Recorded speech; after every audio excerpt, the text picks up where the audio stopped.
বাংলাদেশ জাতীয়তাবাদী দল ৪ নম্বর ওয়ার্ড কর্তৃক আয়োজিত আজকের এই কর্মী সভা উপস্থিত আছেন ছাতক পৌর বিএনপি সম্মানিত নেতৃবৃন্দ, আমার পরম শ্রদ্ধেয় মুরব্বিয়ান, যুবদল, ছাত্রদল, স্বেচ্ছাসেবক দল এবং বিভিন্ন পর্যায়ে একটি জানাজা আছে। আমাদের ছাত্রকের একজন বিশিষ্ট ব্যবসায়ী জনাব এনামুল হক ইদন সাহেবের অকাল মৃত্যুতে আমাদের আজকের প্রোগ্রাম আমরা সংযুক্ত করেছি। এই জন্য আপনাদের কাছে আন্তরিক দুঃখিত। আজকের অনেক সিনিয়র নেতৃবৃন্দ গুরুত্বপূর্ণ বক্তব্য রাখার কথা ছিল।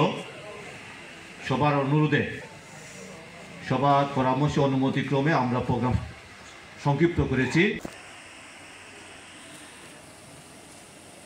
আগামী 14 তারিখে আমাদের ছাতক পৌর বিএনপির সাবেক নির্বাচিত সভাপতি, সাবেক আহ্বায়ক, দলের প্রতিষ্ঠাতা নেতা, সুনামগঞ্জ জেলা বিএনপির সাবেক সহসভাপতি এই জালিম সরকারের ষড়যন্ত্রে মিথ্যা মামলায় কারাগারে মৃত্যুবরণ করেছিলেন।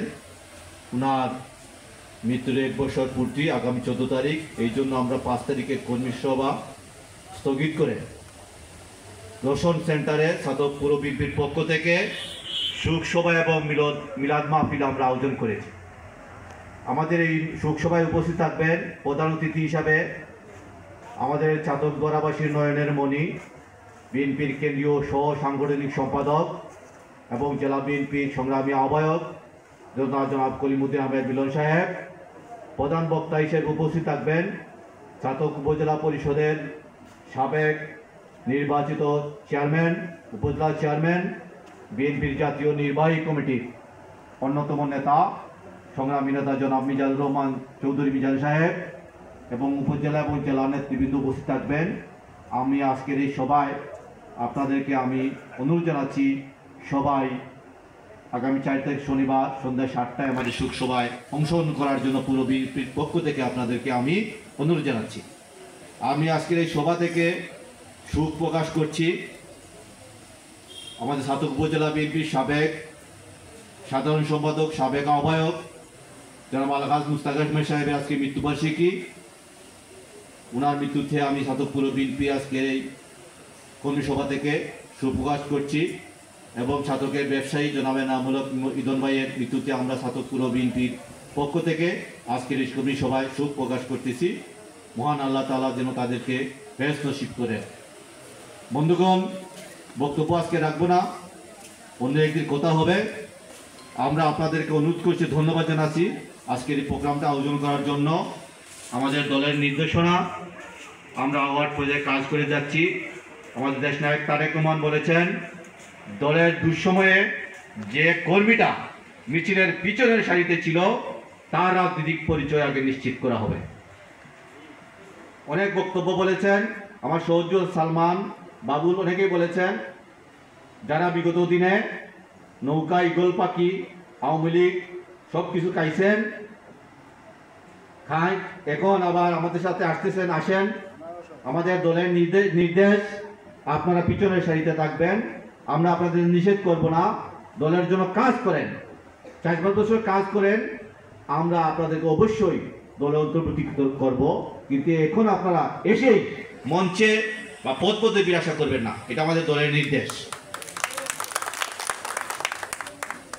আর বর্তমান অন্তর্বর্তী সরকার আগামী এপ্রিলে যে নির্বাচনের জাতীয় সংসদ নির্বাচনের রুটম্যাপ ঘোষণা করেছে, আমরা এই নির্বাচনী ঘোষণায় দেশের জনগণ আমরা সন্তুষ্ট হতে পারি নাই। কারণ ওই সময়ে দেশে কালবৈশাখী জ্বর সহ বৈরী আবহাওয়া বিরাজমান থাকে, দেশের স্কুল কলেজে ছাত্রদের পরীক্ষা থাকে। ওই সময়ে নির্বাচন বাংলাদেশের পরিবেশ সাথে উপযোগী নয়। তাই বিএনপি সকল চিন্তা চেতনা করে আমাদের দলের ভারপ্রাপ্ত চেয়ারম্যান মহোদয় প্রস্তাব করেছেন আগামী ডিসেম্বরে জাতীয় সংসদ নির্বাচন অনুষ্ঠিত হতে হবে। আমরা কোনো টালবাহনা আশা করি না। জরুরি সংস্কার যেগুলো নির্বাচনকালীন সেগুলো সংস্কার করে দ্রুত আপনারা ডিসেম্বরে নির্বাচনের তারিখ ঘোষণা করুন। সংস্কার চলমান আমাদের দলের যে 31 দফা কর্মসূচি আছে আপনারা লক্ষ্য করবেন, এই 31 দফায় আমাদের দলের ভারপ্রাপ্ত চেয়ারম্যান মহোদয় 31 দফায় দেশের সকল সংস্কার সকল উন্নয়নের কথা তুলে ধরেছেন। সুতরাং আমরা অন্তর্বর্তী সরকারকে অনুরোধ করব অনতিবিলম্বে আমাদের বিএনপির দাবির প্রতি, বাংলাদেশের জনগণের দাবির প্রতি সহমত পোষণ করে আগামী ডিসেম্বরে নির্বাচন অনুষ্ঠানের জন্য রুটবোর্ড ঘোষণা করবেন। না হয় আমরা আপনাদেরকে সাথে নিয়ে, আমাদের দেশের জনগণকে সাথে নিয়ে আপনাদের সাথে আমরা যে কোনো আলোচনায় যে কোনো পরিস্থিতি মোকাবিলা করতে আমরা প্রস্তুত আছি। আমরা আপনাদের সমর্থন করি, আমরা আপনাদের সফলতা কামনা করি। তাই বলে আপনারা ক্ষমতায় বসে আপনারা যারা নাবালক বাচ্চা আর এতদিন যারা আওয়ামী লীগের ছায়াতলে থেকে রাজনীতি করেছে, মামলা হামলা শিকার হয়েছে বিএনপি, আর এখন বের হয়ে বলতেছে আমরা ইলেকশন চাই সংস্কারের পরে, তাদের কথায় চললে হবে না।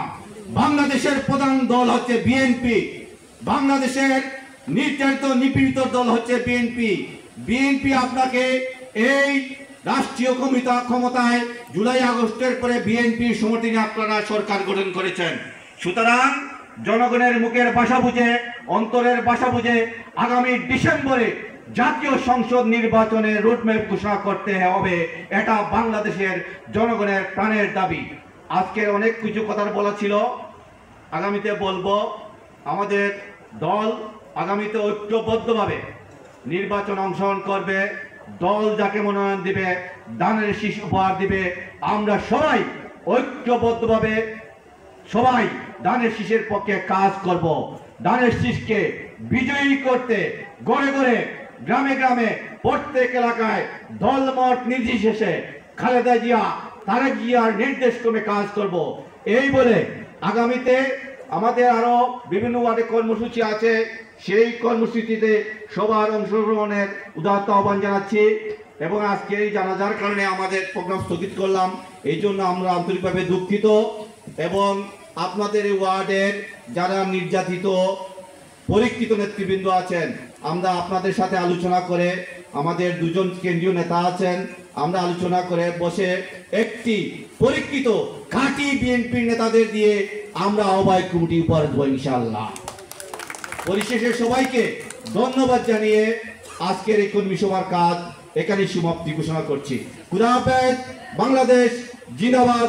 বাংলাদেশ জাতীয়তাবাদী দল জিন্দাবাদ। শহীদ জিয়া অমর হোক। দেশনেত্রী বেগম খালেদা জিয়া জিন্দাবাদ। আগামীর বাংলাদেশ দেশনায়ক তারেক রহমান জিন্দাবাদ জিন্দাবাদ।